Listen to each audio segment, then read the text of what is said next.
General, thank you for talking to DW. As the chairman of the EU Military Committee, you follow the situation on the battlefield in Ukraine, and at the moment Russia seems to have the momentum there. So how bad is the situation for Ukraine?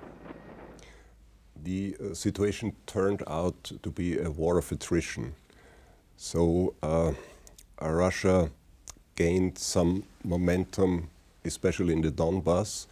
On the other hand, Ukraine is defending their lines as good as they can, and the ability to defend the country is clearly connected with the support of the West. And during his recent visit to Brussels, President Zelensky warned that a third winter of Russia's full-scale war could be devastating. So from the military perspective, what kind of military equipment the EU member states should provide to help Ukraine? The most urgent needs is air defense, missile defense, and artillery ammunition. Therefore, the European Union decided to provide 1 million 155mm shells to the Ukraine this year, and we intend to double these numbers next year. And besides that, European Union member states deliver a big variety of equipment from artillery, combat engineering, tanks, and now newly including also F-16 fighter jets.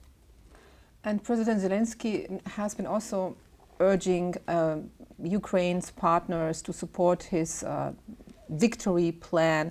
One of the key issues there is Ukraine's demand to lift all restrictions on the use of donated weapons. For you as a general, doesn't it seem odd not to allow Ukraine to target communication centers, air bases, and munition depots in Russia when Russia is using them to attack Ukraine? Yes, Ukraine already used missiles delivered from the West for some deep strikes in Russia, aiming at ammunition depots, for instance. But on the other hand, there are still political restrictions coming, for instance, from the US, that certain ammunition couldn't be used for distances, let's say 500 kilometers or so, because they don't want to allow the potential for further escalation. But from the military point of view?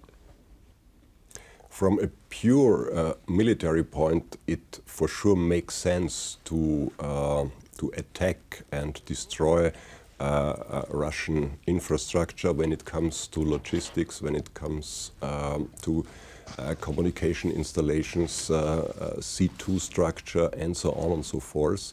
But it's clearly a political debate, and politicians have to decide how far they want to go.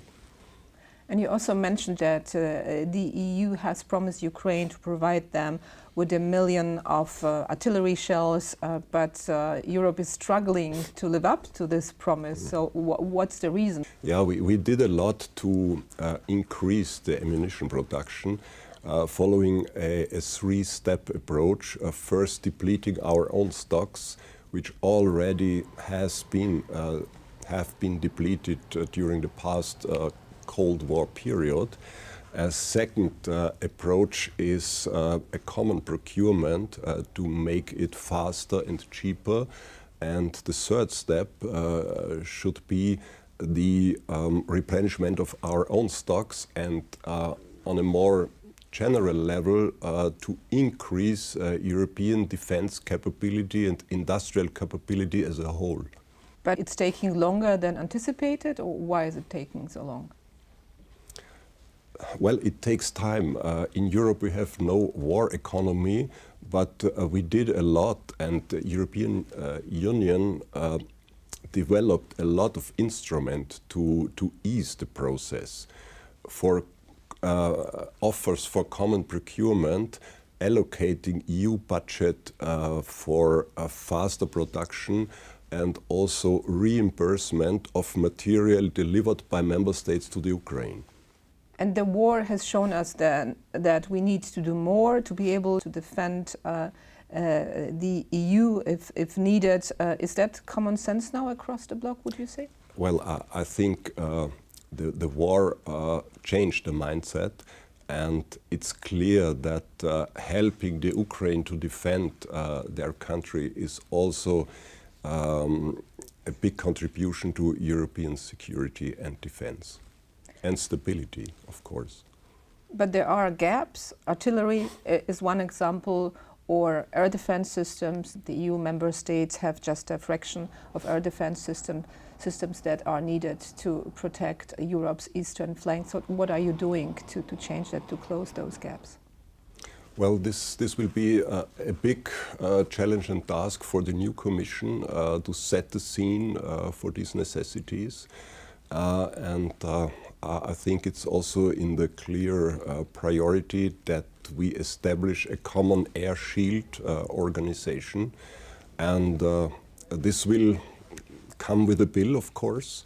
And we have also within our strategic communication made clear to the public that we have to do more for security and defense in the future, not only for air defense, it's also the whole cyber sphere and the vast terrain which we are portraying with this new kind of warfare, which is not only limited to the battlefield. It also starts with disinformation and hybrid methods. So we are to be prepared in many domains. And the EU is now to establish a new position, the first ever commissioner for defense. Yeah. But how much can a commissioner like that achieve without own troops under his command, much money or weapons at his disposal? First of all, it's a clear signal that the European Union is stepping up when it comes to security and defense, and that European member states have to take over more responsibility. So we cannot just trust on third states and their support. We have. You mean in the US? First and foremost, the US. We have to do more by ourselves. And when it comes to troops, we have 27 armed forces amongst European member states, many of them allocated to the alliance, and we have to make the best use of these resources. And therefore, we need not only to be more resilient, but to follow the same standards and to foster interoperability, and to establish the best way of coordinating our efforts with NATO. But doing more for our defense in Europe doesn't mean that the EU will be now competing with NATO, despite the fact that 23 members of the bloc are also members of NATO? That's exactly what we should avoid. We should find complementary ways to interact with the alliance. And I think there is a clear distinction of the tasking. European Union is striving to be prepared for external crisis and crisis response, and collective defense remains in the remit of NATO. But what is clear that even for this collective defense, European member states and allies have to do more. But when we take, for instance, this rapid deployment capability or capacity that the EU is about to establish with 5,000 troops ready to respond to imminent threats, NATO has also a rapid response force in place. So why does the EU need a force like that? This force is exactly foreseen for crisis management outside the European Union. For instance, an evacuation operation, stabilization operation, also support of humanitarian aid and disaster relief, and living up to peace enforcement. So this is a domain where the alliance is not prioritizing. I think we can establish some sort of good cooperation. Your home country is Austria. Austria is not a member in NATO. Yeah. It is considered a neutral country. You have been the chairman of the EU Military Committee for 2.5 years. What is your assessment of the trajectory the EU has taken since the start of Russia's full-scale invasion of Ukraine? Well, the European Union clearly acknowledged and realized that the old way of thinking is with the past, and we have to find new ways by clearly prioritizing security and defense, especially since the Russian aggression against Ukraine. So, as I mentioned, there is a change of the mindset, but what we clearly need is the support of the public. And when it comes to strategic communication, I think there is space for improvement. It's clear in the field of politics there are a lot of priorities, and I fully understand that education, healthcare, social life, everything is necessary and is important. But to secure all these domains, you need a common roof, and this common roof is security and defense. Thank you very much, General. Thank you.